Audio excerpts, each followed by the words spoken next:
Hello students, इस video में आप लोगों का स्वागत है। यूनिट 6 में 2 चैप्टर्स आएंगे इस साल बोर्ड एग्जाम में। इस यूनिट से 10 मार्क्स के क्वेश्चंस आएंगे। आज इस वीडियो में surface areas and volumes chapter के पीवाईक्यू सॉल्व करेंगे। ये वीडियो आप तभी देखिए अगर आपका एनसीईआरटी बुक का एक्सरसाइज और एग्जाम्पल्स हो गया हो। तो आपको एनसीईआरटी क्वेश्चंस को सॉल्व करना आता होगा तो आप पीवाईक्यूज इजीली सॉल्व कर पाएंगे। पीवाईक्यूज करने से आपको क्वेश्चन टाइप क्लियर होगा, रिवीजन होगा और साथ ही आपका कॉन्फिडेंस भी बढ़ेगा। चलिए फर्स्ट क्वेश्चन की तरफ बढ़ते हैं। मेरे इन क्वेश्चंस का सॉल्यूशन बताने से पहले आप खुद इन क्वेश्चंस को वीडियो पॉज करके सॉल्व करें और फिर सॉल्यूशन देखें। आप खुद से क्वेश्चंस पहले सॉल्व करेंगे तभी आपको इस वीडियो से फायदा मिल पाएगा। फर्स्ट क्वेश्चन है, from a solid cylinder of height 30 centimetre and radius 7 centimetre a conical cavity of height 24 centimeter and same radius is hollowed out. Find the total surface area of the remaining solid. तो यहाँ पे बताया हुआ है कि यहाँ पे एक सॉलिड सिलेंडर दिया है जिसमें कि उसके बेस में एक कोन को हॉलो आउट कर दिया गया है। दैट मीन्स अगर हम यहाँ पे देखें टोटल सरफेस एरिया में क्या क्या बचेगा। टोटल सरफेस एरिया में यहाँ पर बचेगा curved surface area of the cylinder. Curved surface area of cylinder तो बचेगा, साथ ही ऊपर देख सकते हैं ऊपर एक सर्कल का एरिया बचेगा। और क्या बचेगा देखा जाए तो, क्योंकि ये कोन हॉलो आउट किया गया दैट मीन्स यहाँ पर जो कोन बन रहा है यहाँ पे कोन का कर्व सरफेस एरिया बचेगा, राइट। तो इसका सॉल्यूशन निकालने के लिए क्या किया गया है, रिक्वायर्ड एरिया निकालने के लिए curve surface area of cylinder, curve surface area of कोन और एरिया ऑफ सर्कल को ऐड कर दिया गया है। आपको सबका फॉर्मूलाज पता होना चाहिए। एक बार फॉर्मूलाज पुट करने के बाद आप जो कॉमन निकाल रहे कॉमन निकाल देंगे। उसके बाद यहाँ पे आप देख सकते हैं कि जहाँ पर L लिखा हुआ था L के जगह पे लिखा है, क्या लिखा है यहाँ पे आप देख सकते हैं, square root of S square plus R square. क्योंकि अगर आप एक कोन में देखते हैं, कोन में ये वाला जो होता है ये स्लैंट हाइट होता है जो कि हाइपोटेनस के जैसा होता है राइट एंगल ट्राइंगल में। और ये हो गया हाइट, ये पर्टिकुलर चीज़ हाइट हो गया और ये हो गया उसका रेडियस। तो अगर आप यहाँ पे पाइथागोरस थ्योरम लगाएंगे तो यहाँ पर L square is equals to H square plus R square होता है और L is equals to root over H square plus R square होता है। ये आपको पता होना चाहिए। तो उसमें फिर वैल्यूज पुट करने के बाद आप उसको पहले सिंप्लीफाई कर सकते हैं। सिंप्लीफाई करके आप आंसर इजीली ला सकते हैं। नेक्स्ट क्वेश्चन है, if two cons have their heights in the ratio 1:3 and radii in the ratio 3:1, what is the ratio of their volumes. यहाँ पर रेडियस का रेशियो दे दिया है यानी R1:R2 दे दिया है 3:1 और H1:H2 यानी हाइट का रेशियो दे दिया है 1:3। सो हमको पूछा है वॉल्यूम का रेशियो क्या होगा। वॉल्यूम का रेशियो मतलब पहले वाले कोन का वॉल्यूम और दूसरे वाले कोन का जो वॉल्यूम है उनका अगर हम रेशियो निकालेंगे तो कितना आएगा। तो सबसे पहले तो आप वैल्यूज पुट कर दीजिए, वैल्यूज यानी फॉर्मूला पुट कर दीजिए। फॉर्मूला पुट करने के बाद जो कॉमन है उसको कट कर दीजिए और बाकी वैल्यूज पुट करने से आपको आंसर मिल जाएगा इजीली। नेक्स्ट क्वेश्चन है, a wooden article was made by scooping out hemisphere from each end of a solid cylinder. First question में देखा था कि एक सॉलिड में से कोन को स्कूप आउट किया गया था, रिमूव किया गया था। यहाँ पर वही सिमिलर कॉन्सेप्ट हम देख सकते हैं कि एक सॉलिड सिलेंडर दिया हुआ है। इस सॉलिड सिलेंडर से ऊपर और नीचे हेमिस्फीयर को हॉलो आउट किया गया यानी निकाला गया। सॉलिड सिलेंडर है तो इस पे क्या दिया है, height of the cylinder is 10 centimeter and its base is of radius 3.5 centimeter. Find the total surface area of the article.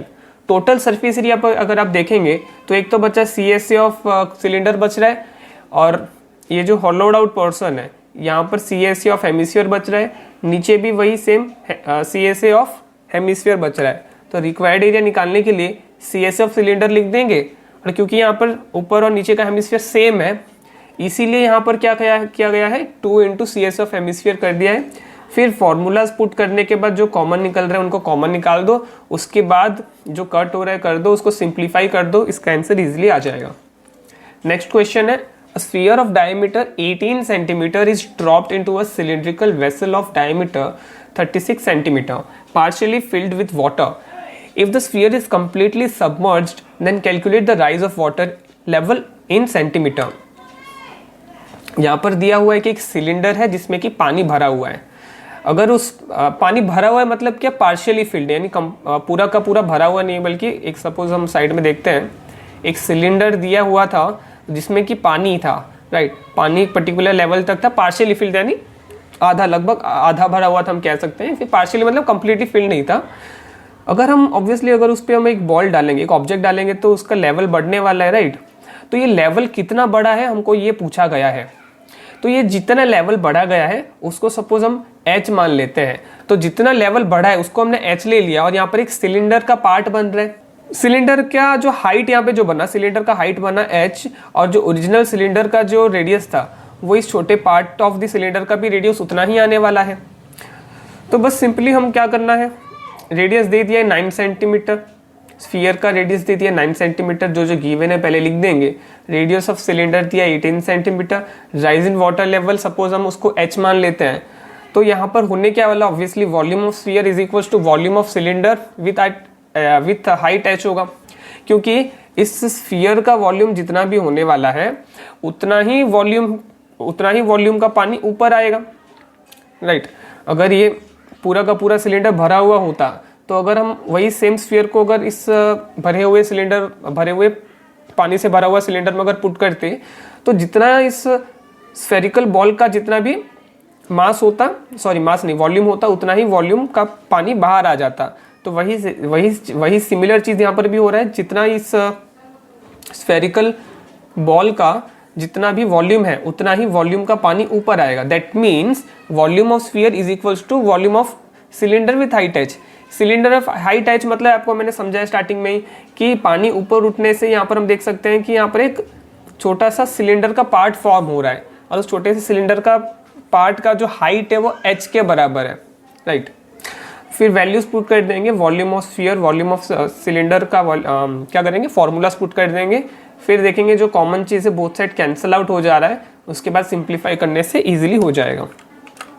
Next question, a solid right circular cone is cut into 2 parts at the middle of its height by a plane parallel to its base, find the ratio of the volume of the smaller cone to the whole cone. तो यहाँ पर बस ये बहुत simple सा question है, आपको एक कोन बना देना है। कोन बनाने के बाद आप क्या करेंगे, पूरे हाइट को h ले लेंगे, तो ऑब्वियसली आधा हाइट h/2 आएगा, राइट। पूरे बड़े वाले कोन यानी जो होल कोन है उसका रेडियस r लेंगे, तो जो छोटा कोन बनेगा उसका रेडियस r/2 आएगा। ये कैसे, ये भी सिंपल सा चीज़ है। अगर आप यहाँ पर एक राइट एंगल ट्राइंगल अगर आप इमेजिन करेंगे, तो राइट एंगल ट्राइंगल इमेजिन करने से ये पूरा अगर h हाइट होता है तो ऑब्वियसली आधा तो उसका h/2 ही होगा, इस पे कोई भी डाउट तो नहीं आएगा। बाकी आपको ये देखना है कि अगर ये r है तो ये r/2 कैसे हुआ, ये वाला पार्ट r/2 कैसे हुआ, क्योंकि अगर आप देखेंगे ये जो छोटा वाला जो ट्राइंगल है ये बड़े वाले ट्राइंगल के साथ सिमिलर है। तो सिमिलर साइड्स क्या होते हैं, प्रोपोर्शनल होते हैं। सिमिलर साइड्स का जो रेशियो होता है इक्वल होता है।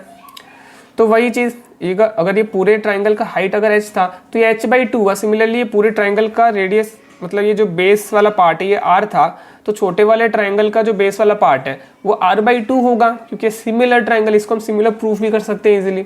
सिमिलर प्रूफ करने के लिए यहाँ पे दो एंगल्स को इक्वल किया जा सकता है।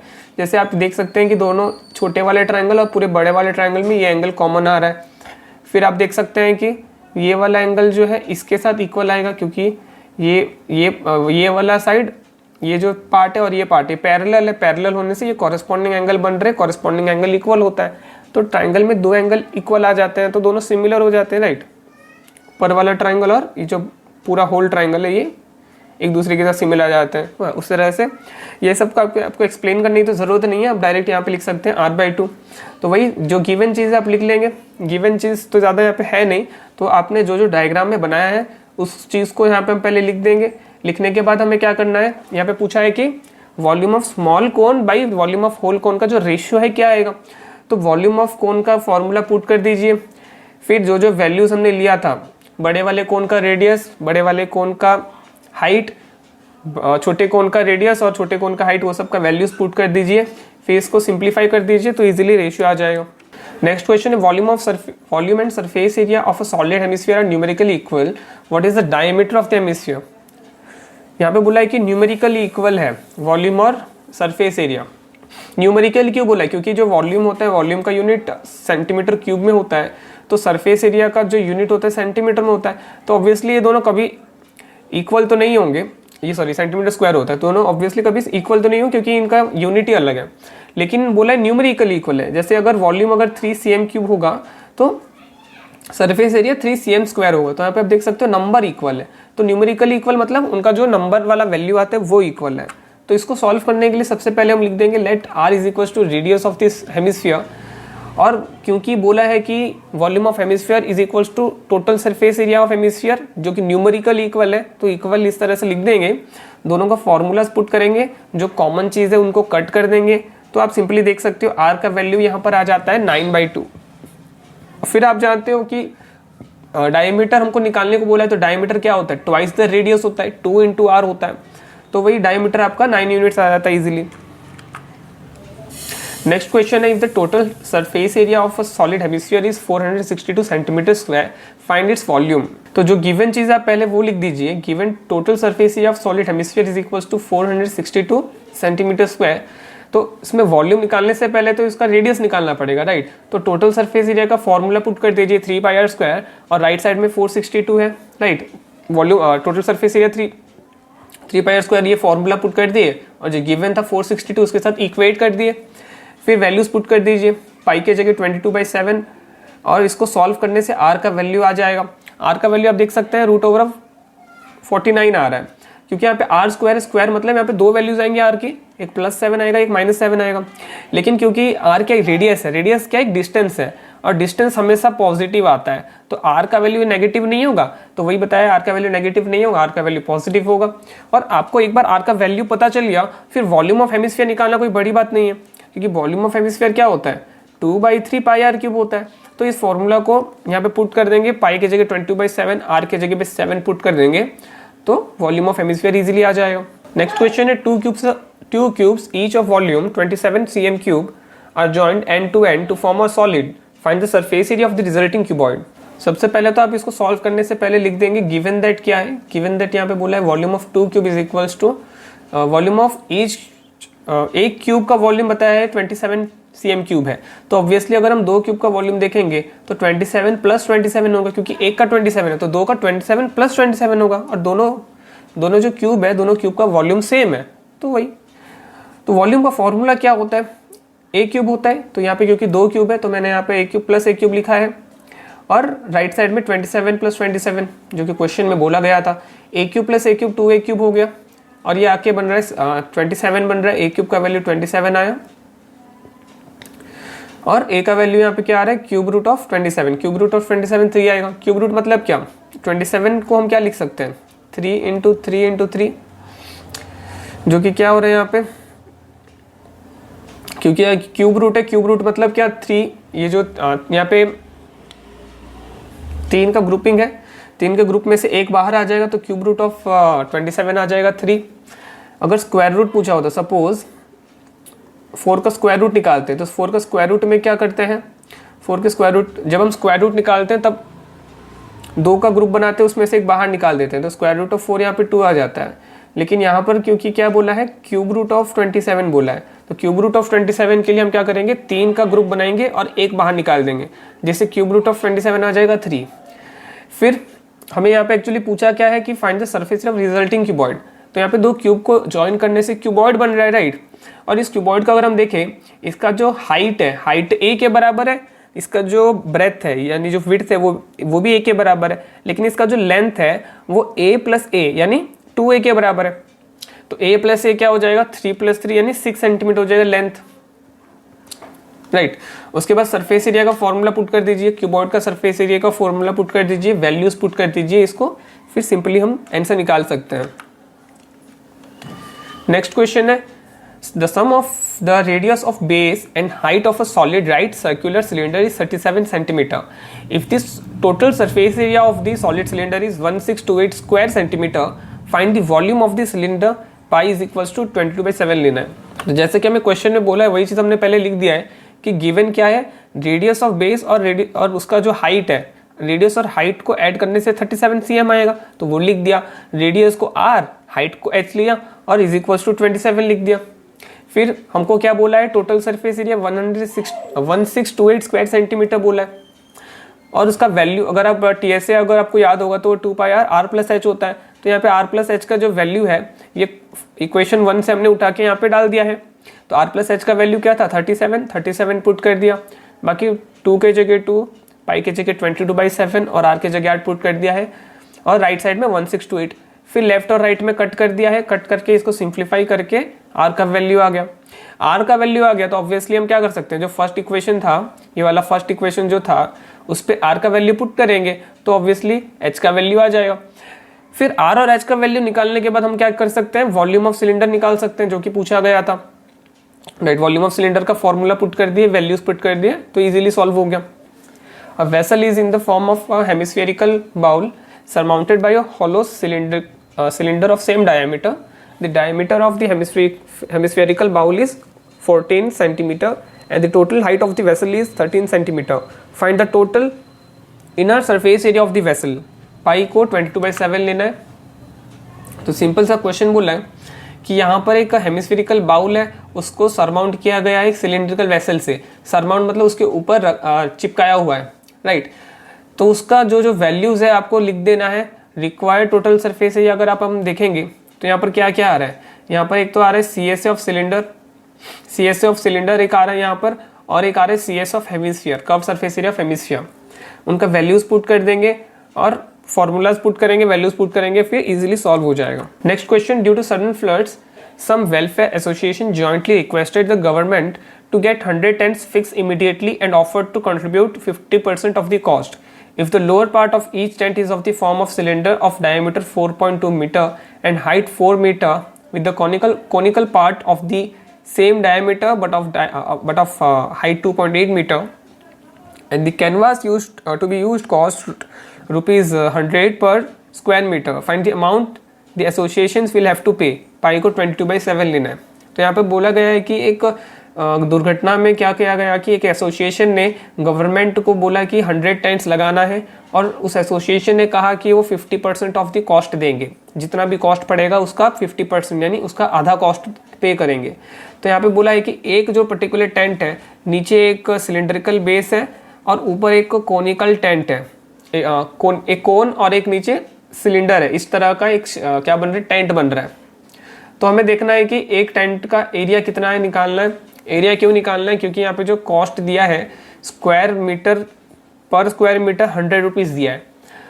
तो अगर हमें इसका एरिया पता चल जाता है, एक टेंट का एरिया पता चल जाता है, इंटू 100 करेंगे तो 100 टेंट का एरिया आ जाएगा, और उसको फिर 100 रुपीज़ से मल्टीप्लाई करेंगे तो हमें पता चल जाएगा टोटल कॉस्ट कितना है।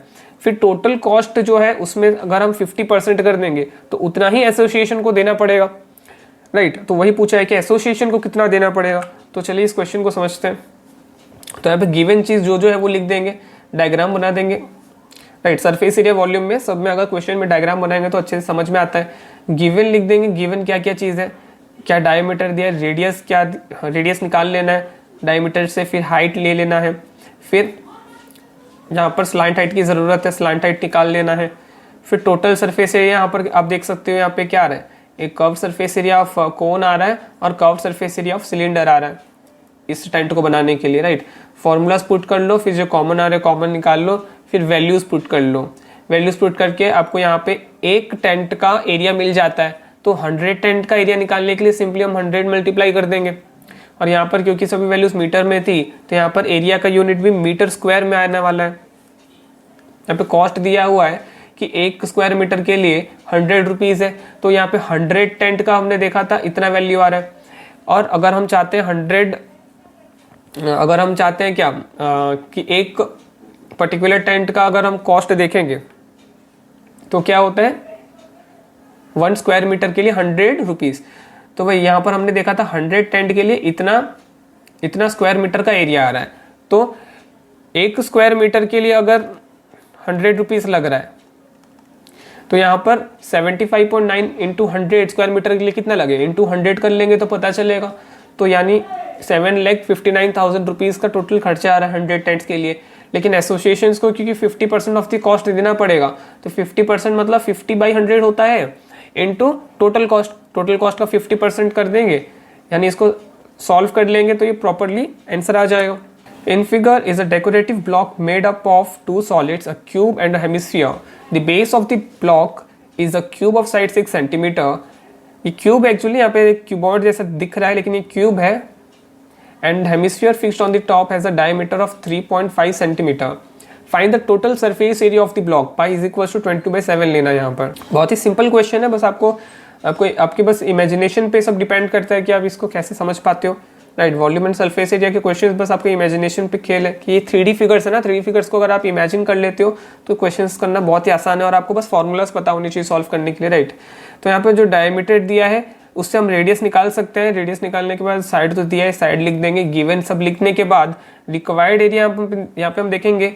इसका टोटल सरफेस एरिया निकालने के लिए हम क्या करेंगे, total surface area of the cube निकालेंगे, क्योंकि यहाँ पे total surface area of cube निकालने से पूरा का पूरा क्यूब का जो टोटल सरफेस एरिया वो आ जाएगा और इसके ऊपर जो हेमिस्फीयर है उसका भी एरिया आ जाएगा। कर्व सरफेस एरिया निकालेंगे, राइट। कर्व क्यों निकालना है, क्योंकि इस हेमिस्फीयर का जो नीचे वाला पार्ट है वो तो हमको नहीं दिख रहा है, तो उसका एरिया नहीं चाहिए, इसलिए कर्व सरफेस एरिया निकालेंगे। और इसका अगर टॉप व्यू देखा जाए, टॉप व्यू में क्या एक स्क्वायर है, स्क्वायर पे एक सर्कल बना हुआ है, तो क्योंकि टोटल क्यूब के टोटल सरफेस एरिया में ऊपर का जो पूरा सरफेस था उसका तो एरिया आ चुका है, लेकिन ये जो वाला जो सर्कल वाला पार्ट है ये हमको नहीं दिखने वाला है, क्योंकि क्या यहाँ पर इसके ऊपर हेमिस्फीयर रख दिया है ना, तो वही हेमिस्फीयर का कर्व सरफेस एरिया तो कर लिया, लेकिन ये पार्ट नहीं चाहिए। ये क्या है, सर्कल है, तो सर्कल का जो पार्ट है नहीं चाहिए, तो इसको हम माइनस कर देंगे, इसलिए यहाँ पर माइनस एरिया ऑफ सर्कल किया गया है। सबका वैल्यूज पुट कर लेंगे, जो फॉर्मूला से पुट कर देंगे, क्यूब का TSA पुट कर देंगे, फिर CSA ऑफ हेमिस्फीयर पुट कर देंगे, एरिया ऑफ सर्कल पुट कर देंगे। फिर यहाँ पर आप देख सकते हो 2πr² माइनस πr² जो है πr² हो रहा है, इसीलिए मैंने नेक्स्ट में डायरेक्ट πr² पुट किया है।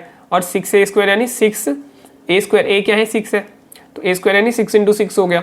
वैल्यूज पुट करके इसको बस सॉल्व करना इजीली हो जाएगा। फिर ये नेक्स्ट क्वेश्चन है, milk van was serving his customers using 2 types of mugs A and B of inner diameter 5 cm to serve the customers. The height of mugs is 10 cm. Find the volume of the mugs of both types. Which mathematical concept is used in the above problem? तो यहाँ पे आप देख सकते हो मग A दिया, मग B दिया है, तो आपको और एक चीज क्वेश्चन में नहीं दिया है, मग B में जो कोन है उस कोन का जो हाइट है वो है 1.5 सेंटीमीटर, और सिलेंडर का क्योंकि आपको रेडियस दे दिया है, क्या दिया है आपको, डायमीटर दिया है, तो डायमीटर से आप रेडियस निकाल सकते हैं। और यहाँ पे जो मग ए में जो मग ए के सिलेंडर, वही जो सिलेंडर के नीचे जो एक हेमिस्फीयर है, तो उसका भी डायमीटर उतना ही होगा, यानी सिलेंडर का डायमीटर और उस हेमिस्फीयर का डायमीटर उतना ही होने वाला है। तो यहाँ पे वॉल्यूम ऑफ मग ए निकालने के लिए हमें क्या करना पड़ेगा, volume of cylinder minus volume of hemisphere करना पड़ेगा, क्योंकि इसके अंदर कितना मिल्क रखना है हमको पता करना है, राइट। तो इसके अंदर का जो वॉल्यूम होगा उसको निकालने के लिए हमें जो पूरा सिलेंडर का वॉल्यूम है उसमें से हेमिस्फीयर का वॉल्यूम माइनस करना पड़ेगा, तो यहाँ पर जो वॉल्यूम बचे वो आ जाएगा। सिमिलरली मग बी का वॉल्यूम निकालने के लिए पूरे सिलेंडर का जो वॉल्यूम है उसमें से कोन का वॉल्यूम अगर माइनस कर देंगे तो बाकी जो बचा कुचा जो पार्ट बचा है उसका वॉल्यूम आ जाएगा, राइट। तो वही क्या है, volume of cylinder minus volume of hemisphere क्या है, मग ए का वॉल्यूम निकालने के लिए फॉर्मूलाज पुट कर लो, फिर जो कॉमन निकाल रहा है निकाल लो, फिर उसका वैल्यूज पुट कर लो, उसको सिंप्लीफाई करोगे। वॉल्यूम ऑफ मग बी निकालने के लिए volume of cylinder minus volume of कोन कर दिया, उनका फॉर्मूलाज पुट कर दिया, फिर उनमें जो कॉमन निकाल रहा है कॉमन निकाल लो, फिर जो वैल्यूज है पुट कर लो, इसका आंसर भी इजीली आ जाएगा। फिर पूछा इसमें कौन सा मैथमेटिकल कॉन्सेप्ट यूज किया गया है, तो इसमें मैथमेटिकल कॉन्सेप्ट यूज किया गया है कि वॉल्यूम ऑफ सॉलिड फिगर निकालना है, और ये कौन से यूनिट का था, मेंसुरेशन यूनिट का था, तो वो भी मेंशन कर दिया, राइट। नेक्स्ट क्वेश्चन है, the largest possible sphere is carved out of a wooden solid cube of side 7 centimetre, find the volume of the wood left, pi इसमें भी 22/7 लेना है। तो यहाँ पे बोला एक क्यूब है, क्यूब में से हमें लार्जेस्ट पॉसिबल स्फीयर निकालना है। तो यहाँ पे क्योंकि एक 2D डायग्राम बनाया गया है तो इसमें हम पूरा स्फीयर इमेजिन नहीं कर सकते, लेकिन एक क्यूब है, क्यूब में क्या है, एक बहुत ही बड़ा सा हमें क्या करना है, स्फीयर को यहाँ पर हमें कार्व आउट करना है, तो बहुत ही बड़े स्फीयर का कार्व आउट करना है, राइट। तो इस चीज को अगर हम सिंप्लीफाई करके देखेंगे, अगर हम एक बड़ा सा क्या बोलते हैं स्फीयर को कार्व आउट करते हैं, तो यहाँ पर जो स्फीयर का जो डायमीटर आएगा वो आप देख सकते हैं वो equal to side of the square बन रहा है। तो स्फीयर का साइड हमको दिया हुआ है, क्या यहाँ पे बोला है diameter of the sphere is equal to side of the cube, जो भी बताया वो लिख दिया है, और क्योंकि यहाँ पर साइड ऑफ द क्यूब दे दिया है तो उतना ही डायमीटर ऑफ द स्फीयर होगा, तो इससे रेडियस ऑफ द स्फीयर आ जाएगा 7/2 cm। और रिक्वायर्ड वॉल्यूम के लिए क्या करना पड़ेगा, क्योंकि यहाँ पे एक क्यूब से एक स्फीयर को कार्व आउट किया निकाला गया है, दैट मीन्स बचा हुआ वॉल्यूम क्या होगा, ऑब्वियसली जो क्यूब का वॉल्यूम है उसमें से अगर हम वॉल्यूम ऑफ स्फीयर करेंगे तो आ जाएगा रिमेनिंग सॉलिड का, जो रिमेनिंग वुड होगा उसका वॉल्यूम आ जाएगा। उनका फॉर्मूलाज पुट कर लो, उनका वैल्यूज पुट कर लो, उसके बाद इसको सॉल्व कर लो, इसका आंसर आ जाएगा, right. Next question, A hemispherical tank full of water is emptied by a pipe at the rate of 25/7 liters per second. How much time will it take to empty half the tank if the diameter of the base of the tank is 3 meter? यहाँ पे given क्या क्या है सबसे पहले लिख लो. Given diameter of hemisphere is equals to 3 metre, तो रेडियस आ जाएगा 3/2 metre. Rate of flow of water दिया है 25/7 लीटर पर सेकेंड. लेकिन हम यहाँ पे क्या करेंगे, वॉल्यूम को लीटर से मीटर क्यूब में लेके जाएंगे, क्योंकि आगे जो हम देखेंगे रेट का फॉर्मूला क्या होता है, वॉल्यूम बाय टाइम. यहाँ पे भी देखो दिया हुआ है कि रेट इज इक्वल्स टू क्या, volume 25/7 litre by time 1 second. तो यहाँ पर आपको रेट का फॉर्मूला पता चल रहा है क्या, कि rate is equals to volume by time होता है. तो वो चीज यहाँ पर मेंशन कर दिया है मैंने, राइट. क्योंकि हमें यहाँ पे जो क्वेश्चन में diameter of the base of the tank दिया वो 3 दिया हुआ है, यानी रेडियस 3/2 मीटर आ रहा है. तो ऑब्वियसली इससे जो वॉल्यूम आएगा मीटर क्यूब में आएगा, क्योंकि इसका वॉल्यूम मीटर क्यूब में आ रहा है. इसीलिए यहाँ पर जो रेट में जो वॉल्यूम दिया हुआ है लीटर में, उससे हमें मीटर क्यूब में करना पड़ेगा. और मीटर क्यूब में कैसे करेंगे, आपको ये पता होना चाहिए कि यहाँ पे रीजन एक्चुअली लिखा नहीं है, आपको रीजन भी लिखना है. 1 मीटर क्यूब जो होता है 1000 लीटर होता है, राइट. तो यहाँ पर 1 लीटर का वैल्यू आ जाएगा 1/1000 मीटर क्यूब. और यहाँ पर 25/7 लीटर दिया है, तो उसमें हम क्या कर देंगे, 25/7 इंटू 1000 यानी 1/1000 मल्टीप्लाई कर देंगे, तो वो मीटर क्यूब में चेंज हो जाएगा, राइट. तो वो चीज़ आपको यहाँ पे साइड में लिखनी है, उसका रीजन. इसको सिंप्लीफाई करने से आप देख सकते हो कि 1/28 मीटर क्यूब पर सेकेंड आ जा रहा है, यानी रेट आ गया. और टाइम, इस फॉर्मूला से आप देख सकते हो टाइम का जो वैल्यू है वो आ जाएगा वॉल्यूम बाई रेट, राइट. और यहाँ पर हमें वॉल्यूम, पूरा वॉल्यूम नहीं लेना है, हाफ वॉल्यूम लेना है. क्यों हाफ वॉल्यूम लेना है, क्योंकि यहाँ बोला है कि एक हेमिस्फेरिकल टैंक है, उसमें पानी पूरा भरा हुआ है, उसको आधा खाली करने में कितना टाइम लगेगा. तो क्योंकि हमें टैंक को आधा खाली करना है, इसलिए हम यहाँ पर हेमिस्फेयर का आधा वॉल्यूम लेंगे और डिवाइड कर देंगे उसको rate of flow of water से. क्योंकि अभी आपने देखा ना टाइम, इस फॉर्मूला से टाइम का वैल्यू क्या आएगा, वॉल्यूम बाय रेट आएगा ना. वॉल्यूम बाय रेट ही यहाँ पर किया हुआ है, बस यहाँ पे हमने आधा वॉल्यूम लिया है, हाफ मल्टीप्लाई किया है. हाफ मल्टीप्लाई करने का रीजन मैंने बताया, क्योंकि हमें आधा टैंक का वॉल्यूम चाहिए, आधा पानी खाली करना है ना, तो आधा टैंक का वॉल्यूम हमको चाहिए. और रेट यहाँ पे वैल्यू उसका पुट कर देंगे, रेट का जो वैल्यू है, तो सबका वैल्यूज पुट कर लेंगे. वॉल्यूम ऑफ हेमिस्फीयर का यहाँ पे वैल्यू देख सकते हो, हाफ मल्टीप्लाई किया गया पूरे वॉल्यूम के साथ.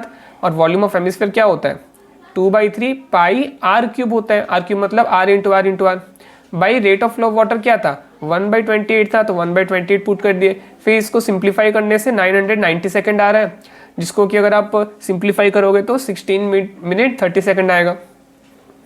और सेकेंड से मिनट करना भी बहुत ईजी होता है, कि 1 मिनट मतलब क्या होता है, 1 मिनट मतलब 60 सेकेंड होता है. तो यहाँ पर आप देख सकते हो कि 1 सेकेंड मतलब यहाँ पर क्या आ जाएगा, 1/60 मिनट आ जाएगा. तो यहाँ पे 990 सेकेंड है, तो 990 को अगर हम क्या करेंगे, इंटू 1/60 करेंगे, तो इसका वैल्यू आ जाएगा 16 मिनट 30 सेकेंड, यानी 16 होल 1/2 मिनट्स, यानी 16.5 मिनट्स आ जाएगा इसका आंसर. नेक्स्ट क्वेश्चन है, Sushant has a vessel of the form of an inverted cone open at the top of height 11 centimeter and radius of top as 2.5 centimeter and is full of water. Metallic spherical balls each of diameter 0.5 centimeter are put in the vessel, due to which 2/5 of the water in the vessel flows out. Find how many balls were put in the vessel. यहाँ पे जो given है सबसे पहले आप लिख दीजिए, height दिया है, रेडियस दिया है, कोन का हाइट और रेडियस दिया है, वैसे स्फीयर का रेडियस दिया है. और यहाँ पे क्वेश्चन में क्या बोला गया है कि 2/5 of the water flows out of the vessel when spherical balls are put. क्योंकि 2/5 of the water flows out हो जाता है, इसलिए यहाँ पर हम क्या करेंगे, नंबर ऑफ स्फेरिकल बॉल्स, जो स्फीयर वाले बॉल्स है, नंबर ऑफ स्फेरिकल बॉल्स है is equals to 2/5 volume of cone by volume of sphere होने वाला है. क्योंकि यहाँ पे number of balls is equals to कितने होंगे, जितना जो total volume of the cone है, वॉल्यूम ऑफ कोन से जो पानी बाहर आ रहा है वो कितना आ रहा है, 2/5 आ रहा है ना. अगर आप यहाँ पे देखेंगे जो कोन है, कोन पे हमने क्या डाले, स्फेरिकल बॉल्स डाले हुए हैं, राइट. तो जितना इन स्फेरिकल बॉल्स का वॉल्यूम होगा उतना ही वॉल्यूम बाहर आएगा, राइट. तो ये वॉल्यूम ऑफ वाटर निकालने के लिए क्या किया गया है, ये कोन के वॉल्यूम में से 2/5 मल्टीप्लाई कर दिया है, क्योंकि जितना पानी बाहर आ रहा है वो 2/5 वॉल्यूम बाहर आ रहा है, क्वेश्चन बोला गया है, तो इसीलिए हमने वॉल्यूम ऑफ कोन के साथ 2/5 मल्टीप्लाई कर दिया है, यानी इससे हमें पता चलेगा कितना पानी भरा है।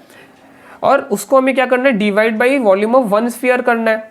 अगर हम ऐसा करेंगे तो total number of spherical balls आ जाएंगे। तो वॉल्यूम ऑफ कोन का फॉर्मूला पुट कर दीजिए, वॉल्यूम ऑफ स्फीयर का फॉर्मूला पुट कर दीजिए, जो कॉमन है कट कर जो कॉमन चीज है उससे कट कर दीजिए, और जो कट हो रहा है उन्हें कट कर दीजिए, और इसको सिंप्लीफाई करने से इसका आंसर आ जाएगा। नेक्स्ट क्वेश्चन है, water running in a cylindrical pipe of inner diameter 7 centimetre is collected at the rate of 192.5 litre पर minute, find the rate of flow of water in the pipe in kilometre per hour. Question बहुत ही simple लग रहा है, यहाँ पर इसका answer थोड़ा सा समझने में आपको टाइम लग सकता है अगर आप इसको पहली बार कर रहे हैं तो यहाँ पे गिवन क्या चीज है, गिवन आप लिख दोगे सबसे पहले volume of water flow in 1 minute आपको दे दिया है 192.5 लीटर। ये क्वेश्चन में आपको बोल दिया कि रेट क्या है कि 1 मिनट में 192.5 लीटर पानी फ्लो हो रहा है, और आपको निकालना यहाँ पर क्या है, volume of flow of water in 1 hour निकालना है। क्यों यहाँ पे आर में कन्वर्ट कर रहे हैं, इसका रीजन यही है क्योंकि हमें flow of water kilometre per hour में चाहिए ना, तो टाइम को आर में कन्वर्ट कर दीजिए। तो टाइम को आर में कैसे कन्वर्ट करेंगे, इनटू 60 करके, क्योंकि 1 मिनट में इतना होता है, तो 1 आवर मतलब 60 मिनट ना, तो 60 मिनट में कितना पानी फ्लो करेगा, 192.5 इंटू 60 लीटर फ्लो करेगा ऑब्वियसली। और यहाँ पर आप देख सकते हो 1 आवर 60 मिनट तो लिख दिया है, और ये भी दिखा है 1 litre is equals to 1000 centimetre cube, ये भी आपको पता होना चाहिए, राइट। तो इस चीज को सेंटीमीटर क्यूब में किया गया है, क्यों किया गया आगे आपको समझ में आ जाएगा, क्योंकि यहाँ पर जो diameter of the cylindrical pipe दिया है वो सेंटीमीटर में दिया है ना, यानी उसका जब हम वॉल्यूम निकालेंगे सिलिंड्रिकल पाइप का तो ऑब्वियसली वो सेंटीमीटर क्यूब में आने वाला है। तो क्योंकि अगर हम वॉल्यूम को सेम रख देंगे तो उसको फिर सिंप्लीफाई करने में ईजी होगा, राइट। वॉल्यूम क्या बोलते हैं, उनका यूनिट सेम होना चाहिए। उसके बाद हम क्या कर सकते हैं, उस जो सेंटीमीटर में जो भी उसका वैल्यू आएगा उसको बस हमें किलोमीटर में कन्वर्ट करना पड़ेगा। तो यहाँ पे 1 लीटर 1000 सेंटीमीटर क्यूब है, तो यहाँ पर इस पर्टिकुलर पार्ट को लीटर से सेंटीमीटर क्यूब करने के लिए यहाँ पे 1000 मल्टीप्लाई कर दिया गया है।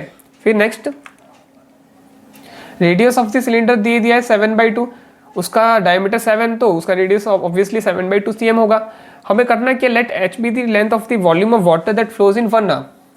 तो water volume of water that flows in 1 hour is equal to πr² हो जाएगा। इसको थोड़ा सिंप्लीफाई करके समझते हैं। अगर एक सिलिंड्रिकल पाइप में पानी फ्लो हो रहा है तो पानी फ्लो का उसका हमें क्या बोल दिया, ये जो सिलिंड्रिकल पाइप है उसका जो हमें डायमीटर दे दिया है जिससे कि हमने रेडियस निकाल लिया है।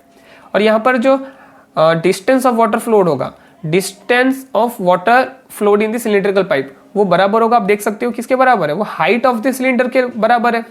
अगर आपको थोड़ा सिंप्लीफाई करके और एग्जाम्पल के साथ अगर आपको इसको बताऊं, अगर 1 घंटे में पानी इतना ट्रैवल करता है तो हाइट ऑफ द सिलेंडर इतना होगा, या फिर लेंथ ऑफ द सिलेंडर इतना होगा कह सकते हैं। लेकिन 2 घंटे में ऑब्वियसली क्या करेगा, ज़्यादा पानी फ्लो करेगा, ज़्यादा डिस्टेंस ट्रैवल करेगा। तो 2 घंटे में पानी ज़्यादा डिस्टेंस ट्रैवल करेगा तो हाइट ऑफ द सिलेंडर थोड़ा ज़्यादा आएगा ऑब्वियसली।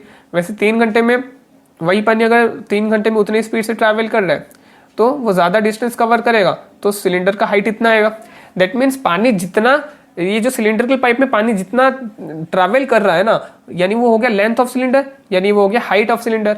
इसीलिए यहाँ पर क्या बोला है, let h be the length of the volume of water that flows in 1 hour. इसीलिए फिर volume of water that flows in 1 hour क्या हो गया, πr²h, यानी सिलेंडर के वॉल्यूम के बराबर हो गया, राइट। और सिलेंडर का जो हाइट था यानी लेंथ था वो h था, और यहाँ पे जो रेडियस था वो r लिखा हुआ है, पाई की जगह 22/7, राइट। वैल्यूज पुट कर लो। फिर यहाँ पर देख सकते हो सॉल्व करने से h का वैल्यू निकालना हमें।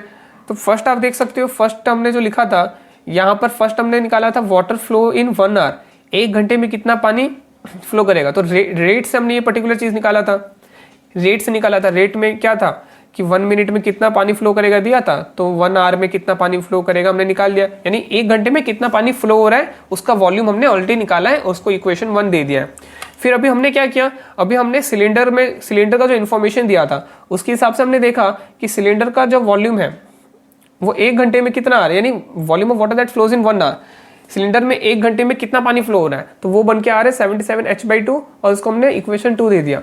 और इक्वेशन 1 और 2 को अगर देखा जाए तो दोनों इक्वल है, क्योंकि दोनों ही 1 घंटे में कितना वॉल्यूम ऑफ वाटर फ्लो होगा बता रहे हैं, तो दोनों इक्वेट कर देंगे, दोनों इक्वल है इसलिए। फिर इसमें h का वैल्यू निकालेंगे तो आ जाएगा 300 सेंटीमीटर, राइट।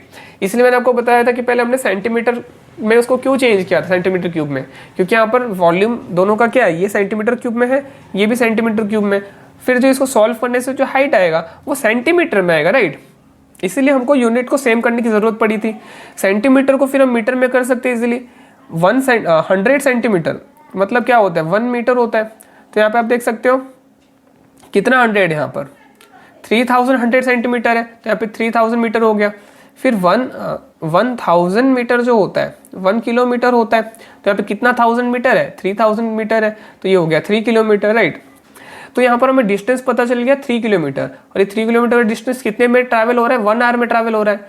तो यहाँ पर simply rate of flow of water क्या आ गया, 3 किलोमीटर पर आवर आ गया, क्योंकि यहाँ पे 1 घंटे में 3 किलोमीटर पानी ट्रैवल कर रहा है, राइट। तो यही क्वेश्चन पूछा गया था।